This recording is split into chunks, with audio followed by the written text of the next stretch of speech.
Hi అండి. Today recipe వచ్చేసి ఉసిరికాయ నువ్వుల పచ్చడి. ఇదేంటంటే కేజీ ఉసిరికాయలు, కేజీ ఉసిరికాయలను మంచిగా వాష్ చేసేసుకొని వాటిని వడగట్టేసుకోవాలి. నెక్స్ట్ వచ్చేసి ఒక ముకుడు తీసుకొని మంచిగా వెడల్పు దాంట్లో 200 గ్రామ్స్ ఆయిల్ వేసేసుకోవాలి. కేజీకి 200 గ్రామ్స్ ఆయిల్. తర్వాత జీలకర్ర, ఆవాలు, ఎండుమిర్చి, కొంచెం పసుపు వేసేసి మంచిగా కొంచెం గోలనివ్వాలి. తర్వాత నెక్స్ట్ వచ్చేసి ఇది కరివేపాకు వేసేసుకొని ఇది కూడా కొంచెం అయిన తర్వాత 100 గ్రామ్స్ పచ్చిమిర్చి వేసేసుకోవాలి. అవి కేజీకి 100 గ్రామ్స్ అన్నమాట. ఇది కొంచెం మంచిగా గోలాలి. పచ్చిమిర్చి అనేది ఆయిల్లో గోలిన తర్వాత మళ్ళీ 120 గ్రామ్స్ వెల్లుల్లి పేస్ట్ అన్నమాట. ఇవి కూడా మంచిగా పచ్చి స్మెల్ పోయే వరకు గోలాలన్నమాట. ఇది కూడా గోలిన తర్వాత నెక్స్ట్ వచ్చేసి మనం ఉసిరికాయలు వేసేసుకోవాలి.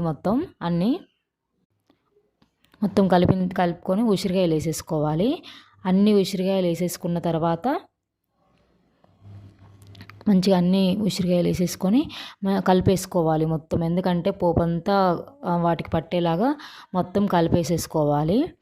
కలిపేసేసుకున్న తర్వాత ఏం చేయాలంటే ఇది అంతా మిక్స్ అయిపోయిన తర్వాత ఒక ప్లేట్ పెట్టి దాని మీద వాటర్ పోయాలి. ఎందుకంటే లోపల ఉసిరికాయలకు అవి ఎసరు అనేది వస్తుంది అనమాట, మాడకుండా ఎసరు వస్తుంది. వీడియోలో చూడండి ఎట్లా ఎసరు వచ్చిందో. ఒక 2 మినిట్స్ తర్వాత ఇలా తీస్తే, క్యాప్ తీస్తే ఎసరు వస్తుంది అన్నమాట.